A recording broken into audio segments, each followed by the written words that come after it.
everyone. As you know, me and Nasreen did a presentation last week on COCA, which is Corpus of Contemporary American English. So we analyzed it and we gave a short presentation. So today I wanted to do the similar thing. I wanted to show you some parts of the corpus that we mentioned earlier. Then I will be showing you a designed activity as teachers you can do, which is a data-driven learning activity, which is a great way for students to learn new vocabulary words or grammatic functions of a word. There's multiple use of it, but what I'm going to be focusing on today is on lexical meaning or definition. So first of all, as you know, you have to have an account and a password.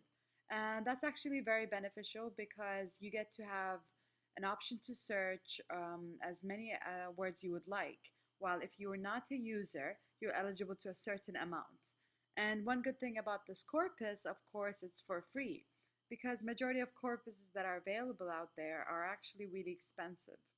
So you begin here by clicking on login. And once you sign, this is the information I had to fill out because they ask you a couple of questions and you can update it. And this is how it begins. So you have an option of list, chart, quick, and compare.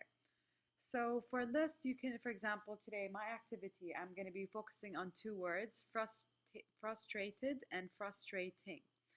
So I can put here frustrated, and then I will search it. This is the basic search.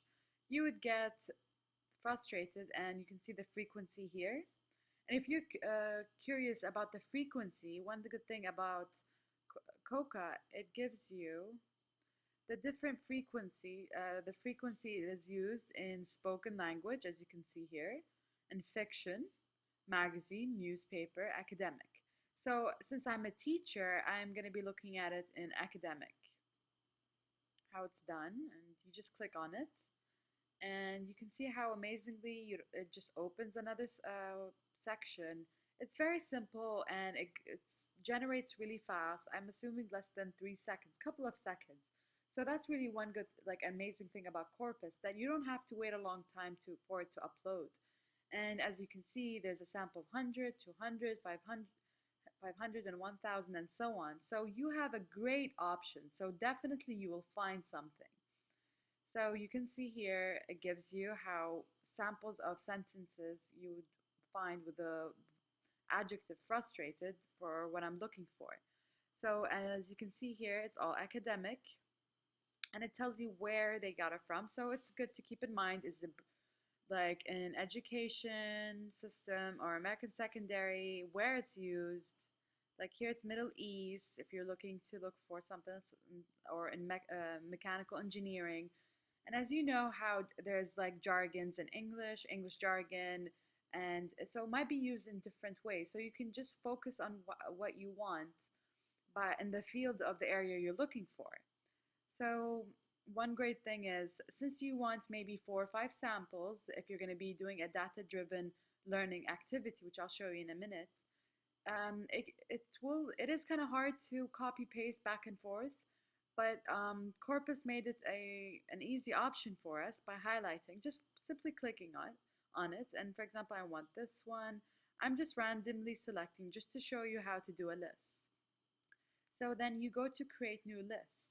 So you don't want to lose these words and you want to highlight them and copy them and put them somewhere. So you put it here, create a new list, and then save list. You click on it. And you see how fast it goes, and then it generates the list that you created. So it's fairly simple. But if you were trying to be looking, like if you were looking for something more specific, like frustrated, and you were curious, what are the nouns that follow it? So you would click on here, collocates, and you would get this option. And this first drop down box shows you if you were looking for the words before the word frustrated, and you would say which word you want, the first, second, and so on. And then you have here what follows the adjective frustrated. And for example, I would put 2, and we will see what it generates. And as I mentioned, if I'm looking for the nouns, you have a drop down box, which is part of speechless, and you choose the one you want. So it's very simple. And then you can see here it says section. It tells you the 5 options. And as I mentioned earlier, I'm looking at it in academic. So I just want to look in academic. So then I just click on search. And as you can see here, it gave me the option. Then I click on it. And here there are examples: frustrated supporters, teachers, hopes, and so on. So if you want to be more specific, that's the beauty of corpus. It allows you to look for specific details. Like if you don't want nouns, you're thinking maybe the verb base form or verb infinitive and so on. As you can see, it's a very long list. So they covered a majority of areas. So I actually prefer corpus over any other corpus that I have encountered. However, but when it comes to the spoken, they're not really, they don't have a great resources. There's other options, but I mean, nothing's perfect, so that's fine. So then the next word I want to show is frustrating. And then I'm trying to look for the same idea, but this time let me show you how quick is seen. Same thing, you can see, and I just click on search. And once again, it does it really fast. And another beautiful thing about corpus is sometimes, as you know, English words have 2 types of parts of speech. So here it shows you here, all of them are in green, which means they're all adjectives. But this color means it's a verb. So you will not be considering this. So it is a great idea. I mean, keep in mind, you're a teacher, you have a lot of things to do, and it's kind of hard to look through a lot of options. So it is a great thing that COCA has provided this. So it makes it a lot easier when you look through. You have an option here. This is an adjective. So you will consider these, and of course you won't consider this because you're looking for frustrating as an adjective, not a verb. And then you can see here, you can compare, which is also a great option because if I'm, as you know, I'm comparing 2 things. So here we go. Sorry.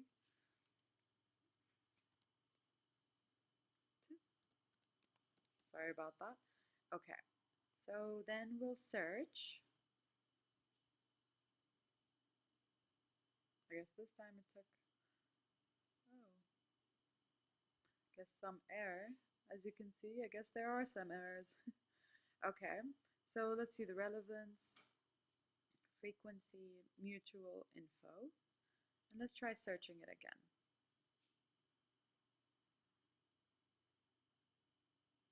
And it shows you here the comparison. So it puts it in a very simple chart, straightforward, as you can see. And you can see frustrating, how the words go with frustrating aspect, situation, and so on.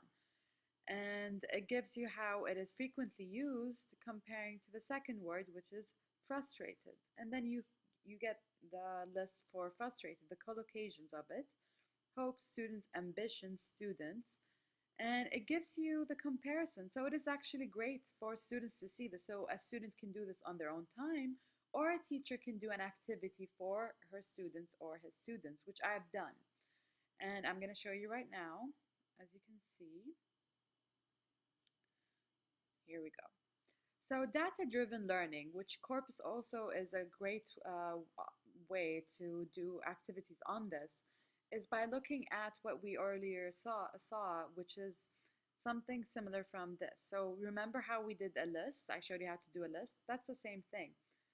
So I made the list and I copy-pasted it and placed it here. So for the first activity, I said the 2 words frustrated and frustrating do have common base. However, this adjective has 2 different meanings. Examine both sets and try to match the definition with the right adjective. So students would look at these 2 sets, and one of them contains frustrated, and the next one is frustrating.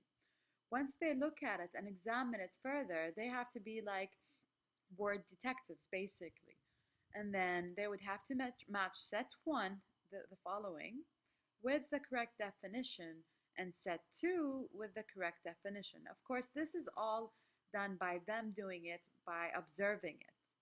Once they figure out the connection or the definition for each one, they would go to the next activity, which is practice. So here, fill in the blanks with frustrated or frustrating based on the pictures that are provided. And you can see there's several pictures here that I provided, and their sentence. They're fill in the blanks straightforward, so the student would have to either put frustrated or frustrating based on the information they learned, and they would apply it here. So Dina is always frustrated at night because she can't sleep, and so on. So you can use the corpus to do activities like this. And the corpus has several benefits that I've mentioned earlier, but honestly, I think it is a great tool that teachers should take advantage of it, especially that COCA is for free. Feel free to email me or leave a comment if you have any questions. If you think that there's another corpus that is out there that you would recommend, feel free to share that as well. Thank you so much for listening and have a great day. Bye.